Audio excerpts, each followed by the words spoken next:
దాదాపు 20 రోజుల నుండి కూడా ఇక్కడ ధర్నా కూర్చున్నారు. అంటే వాళ్ళ ల్యాండ్ వాళ్ళకి కావాలని చెప్పి స్వయాన ముఖ్యమంత్రి గారే హామీ ఇచ్చినని చెప్తా ఉన్నారు కదా. సో దాదాపు 200 పైన కుటుంబాలు ఉన్నాయని చెప్తా ఉన్నారు. చిన్నపిల్లలు ఉన్నారు, వర్షాలు పడుతున్నాయి. ఏంటి పరిస్థితి?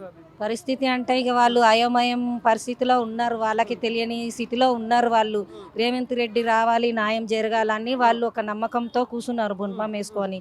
కానీ రేవంత్ రెడ్డి సార్ రావాల్సింది, వాళ్ళకి న్యాయం చేయాల్సింది. ఎందుకంటే ఇప్పుడు మొన్న అందరికీ 2 లక్షలు 3 లక్షలు ఇచ్చిర్రు, భయం పెట్టించి ఇచ్చారనమాట. మీరు ఎప్పటికైనా మీరు ఖాళీ చేయవలసిందే, ఇది ప్రైవేట్ ల్యాండ్, మీరు ఖాళీ చేయవలసిందే, ఇక్కడ ఉండడానికి లేదు. ఎప్పుడైనా మేము ఇట్లనే భయపెడతాము, మిమ్మల్ని ఇట్లనే భయపడిస్తాము, మీకు ఇది మీ ల్యాండ్ కాదు, ఇది ప్రైవేట్ అని చెప్పారు ప్రైవేట్ వ్యక్తులు. అయితే ఇది మొన్న ఏంటంటే మల్లన్న గారు వచ్చాక తహసీల్దార్తో ఎంఆర్ఓ ఆఫీస్కి వెళ్ళాక అక్కడ తేలింది ఏంటంటే ఇది గవర్నమెంట్ ల్యాండ్ అని తేలింది. అప్పుడు వీళ్ళకి భరోసా వచ్చింది గవర్నమెంట్ ల్యాండ్ అని తేలినాక అందరూ ఒక్కొక్కరు డబ్బులు తీసుకున్న వాళ్ళందరూ భయంలో కిడ్నాప్ చేస్తాము, ఇంకేంది చంపేస్తాము, మీ పిల్లలు డ్యూటీలకు వెళ్ళిరు, అక్కడ ఏదో చేసేస్తాము, మీ భర్తని ఇట్లా చేస్తాము, మీ ఆడవాళ్ళు రారు, మీ పిల్లలు కాలేజీలకి స్కూళ్ళకి వెళ్ళిండ్రు, వాళ్ళని ఇలా చేస్తాము అని వాళ్ళని బ్లాక్మెయిల్ చేయడం వల్ల వాళ్ళు భయపడి ఎవరైనా భయపడతారు, భయపడిరు కాబట్టి వాళ్ళు అలా డబ్బులు తీసుకున్నారు వెళ్ళారు. మళ్ళీ తర్వాత మల్లన్న గారు ఏమన్నారంటే ఇది గవర్నమెంట్ ల్యాండ్, మీకు ఈ హక్కు ఉన్నది ఇక్కడ ఉండడానికి. అప్పుడు 2001లో మల్లన్న గారు కూడా వచ్చారు, అప్పుడు కూడా ఇదే సమస్య ఉండే, ఇలాగే చేస్తే ఆయన వచ్చి హామీ ఇచ్చారు, మీరందరూ కలిసికట్టుగా ఉండి ఐకమత్యంగా ఉంటేనే ఇది మీది అవుతుందమ్మా, మీరు ఎవరు కానీ ఇక్కడ నుంచి కదిలేది లేదు, మీరు ఇక్కడే ఉండాలని మల్లన్న గారు చెప్పారు. ఆల్రెడీ మొన్న కూడా మల్లన్న గారు అదే చెప్పారు, మీరు అందరూ ఐకమత్యంగా ఉండాలి, ఇది మీ ల్యాండ్, ఎవరు తీసుకోవడానికి హక్కు లేదు, 1 ఇంచు కూడా ఇక్కడ నుంచి కదలడానికి లేదని చెప్పారు మల్లన్న గారు. ఎవరైనా పెద్దవాళ్ళ కన్ను పడ్డదంటారా? పెద్దవాళ్ళ హస్తం ఉన్నది, పెద్దవాళ్ళది కన్నులు అయితే ఉన్నాయి దీనిపైన. ఏంటంటే ఇది కోట్ల విలువ చేసే ప్రాపర్టీ, ఇది రోడ్డుకుంది ల్యాండ్. ఇక వీళ్ళని ఎక్కడన్నా ఎలగొట్టేసేయాలి, ఇంత అంతా ఇచ్చేసి అని చెప్పేసి వీళ్ళని బ్లాక్మెయిల్ చేసి అలా చేశారు వాళ్ళు. కానీ ఇది న్యాయానికైతే 40 ఏళ్ళు 30 ఏళ్ళు ఉన్నది కాబట్టి ఇది వీళ్ళకే చెందాలి. ఎందుకంటే 5 సంవత్సరాలు ఉన్న గవర్నమెంట్లో గురి చేసుకున్నా కానీ అది గవర్నమెంట్ ఆల్రెడీ పాస్ చేశారు, జియో పాస్ చేశారు, వీళ్ళకే చెందాలని పాస్ చేశారు. ఇప్పుడు కూడా వీళ్ళు 30-40 సంవత్సరాల నుంచి ఉంటున్నారు కాబట్టి ఇది వీళ్ళకే చెందాల్సింది. చెప్తా ఉన్నారు కదా, స్వయాన ముఖ్యమంత్రి గారు పిసిసి అధ్యక్షుడు ఉన్నప్పుడు మాకు హామీ ఇచ్చిపోయిండు, మీకు ఇల్లు కట్టిస్తా లేకపోతే ల్యాండ్ లో ఉండొచ్చు అని చెప్పేసి ఆయన చెప్పిండు.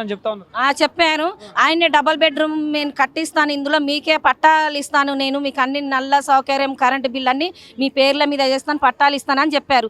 ఈ రోజు ఏం జరుగుతుంది ఇక్కడ, ఏం జరుగుతుంది ఈ రోజు? అది లేదు, మాట ఎక్కడ పోయింది? మీరు గెలిచారు కదా, మీకంటూ ఒక అవకాశం ఇచ్చాం మేము. ఎందుకు ఇచ్చాం మీకంటూ అవకాశం? నువ్వు మా నాయకుడి కాబట్టి, నువ్వు మాకు మంచి పనులు చేస్తావు కాబట్టి నీకు ఒక అవకాశం ఇచ్చినప్పుడు మరి దాన్ని మీరు నెరవేర్చుకోవాలి కదా, నెరవేర్చుకోవాలి కదా. అది నెరవేర్చుకున్న పక్షాన ప్రజలు ఏమైపోతారు చెప్పండి? ప్రజలు మిడిల్ క్లాస్ అండి, ఇక్కడే పనులు ఉన్నాయి వాళ్ళకి, ఇక్కడే పనులు చేసుకోవాలి వాళ్ళు, ఇక్కడే ఆదాయము, ఇక్కడ నుంచి వాళ్ళ బతుకుదేరు ఎక్కడ ఉన్నది? వాళ్ళ బతుకుదేరు లేదు, ఇక్కడే ఉన్నది వాళ్ళదంతా, వాళ్ళ పిల్లలేదు అంతా ఇక్కడే ఉన్నది. ఇక్కడ నుంచి వాళ్ళు ఎక్కడ వెళ్తారు? కనీసం మీరైనా ఏదన్నా చెప్పండి, న్యాయం జరిపించండి సార్. మీరు ఇంత జరుగుతుంది కదా, ఎవరో మొన్న చాలా మంది కూడా వచ్చి కొట్టిల్లని చెప్పేసి అంటా ఉన్నారు, వీళ్ళ మీద రిటర్న్ కేసులు పెట్టిల్లంటా ఉన్నారు. అంటే ప్రభుత్వం దృష్టికి వెళ్ళట్లేదు? ఇది ప్రభుత్వం దృష్టికి వెళ్తుంది కానీ పట్టనట్టుగా ఉన్నారు అనుకుంటున్నాం, మేమైతే అనుకుంటున్నాం. ప్రభుత్వం దృష్టికి వెళ్తే ప్రభుత్వం ఎందుకు స్పందించదు? రావాల్సిందే, ఇమ్మిడియట్ ఇక్కడ రావాల్సిందే, ప్రజాపాలన కాబట్టి ప్రజల గురించి కంపల్సరీ రావాల్సిందే. ఒక మనిషి ఏమన్నా అవుతుంటే దారుణంగా రోడ్డు మీద ఏదన్నా అయినా అత్యాచారం అయినా కానీ ఉన్నామని పోలీసులు స్పందిస్తున్నారు. మరి ఇక్కడ ఇంతమంది బాధపడుతున్నారు, రాత్రి పగలు తిండి లేకుండా వాళ్ళు బాధపడుతున్నారు. మరి ఇక్కడ ఏం జరుగుతుంది? ఇక్కడ ఎందుకు రావట్లేదు? రావాలి కదా, కనీసం ఇది నా పాలన, ఇది నా ప్రజాపాలన అని రావాల్సిందే కదా, ఎందుకు రావట్లేదు? పోలీసులు కూడా స్పందించట్లేదు. పోలీసులు ఏమంటున్నారంటే మాకు పైనుంచి ఒత్తిడి ఉన్నది, అందుకు మేము ఏం చేయలేకపోతున్నాం అని చెప్తున్నారు. ఎందుకు ఒత్తిడి? ప్రజల కోసం చేస్తున్నారా లేకుంటే అధికారుల కోసం చేస్తున్నారా? పోలీసుల మీద కూడా రిటర్న్ లో కేసులు పెట్టినా ఇందాక చెప్తా ఉన్నారు, వీళ్ళ మీద కేసులు ఎందుకు పెట్టినట్టు? మళ్ళీ వీళ్ళ మీద కేసులు అంటే 100 మంది వచ్చి వీళ్ళపై దాడి చేశారు 30 మంది మీద. ఆ 30 మంది మీద దాడి చేస్తే ఏం చేశారంటే వీళ్ళందరూ ఆడవాళ్ళు కలిసి వాళ్ళని 5 మందిని పట్టుకున్నారనమాట. పట్టుకొని రోడ్డు మీద ఒక్కొక్కరు ఆడేదంటే ఆదిశక్తి అవుతుంది, ఆదిశక్తి రూపం వస్తుంది.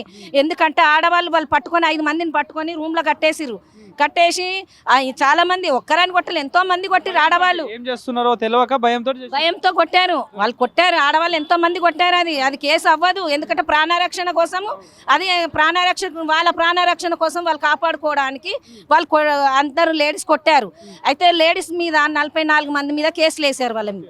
ఇది ఎందుకు ఎక్కడ వరకు న్యాయం చెప్పండి? ఇది కొట్టిన వాళ్ళే 100 మందిని ఇడిచిపెట్టేసి ఈ 44 మందిని ఎలా శిక్షిస్తారు? ఎలా మీరు కేసు వేస్తారు చెప్పండి? అది న్యాయమేనా? అంటే ఫైనల్ గా ఏం న్యాయం కోరుకుంటున్నారు వీళ్ళ తరపున?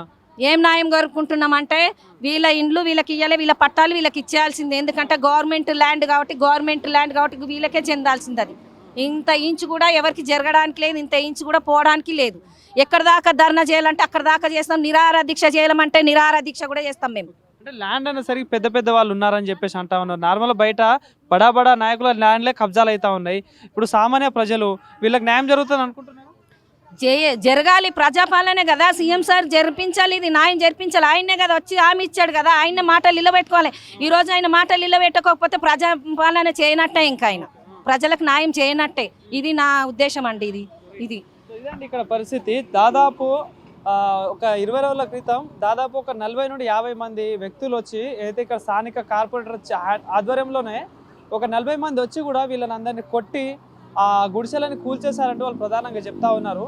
సో ఇది వీళ్ళకే గతంలో అయితే పిసిసి అధ్యక్షుడిగా ఉన్నప్పుడు ముఖ్యమంత్రి రేవంత్ రెడ్డి గారు హామీ ఇచ్చాడట, ఏది డబుల్ బెడ్రూమ్ కట్టిస్తా, ఇదంతా గవర్నమెంట్ ల్యాండ్ అని చెప్తా ఉన్నారు. కానీ ఈ సందర్భంలోనే కొంతమంది ప్రైవేట్ సంబంధించిన వాళ్ళు వచ్చి ఇదంతా ప్రైవేట్ ల్యాండ్, మా ల్యాండ్, మీరు ఇక్కడ నుండి వెళ్ళిపోవాలని చెప్పేసి వాళ్ళకు భయపెట్టి ఎంతో డబ్బులు ఇచ్చి వీళ్ళని ఇక్కడ నుండి వెళ్ళగొట్టే ప్రయత్నం చేస్తూ ఉన్నారట. సో మరి దీనిపై ప్రభుత్వం ఎట్లా స్పందిస్తుందో కూడా చూద్దాం. ఒకసారి మరి వాళ్ళతో మాట్లాడించే ప్రయత్నం మరికొంతమందితో కూడా మాట్లాడే వాళ్ళు మాట్లాడిద్దాం.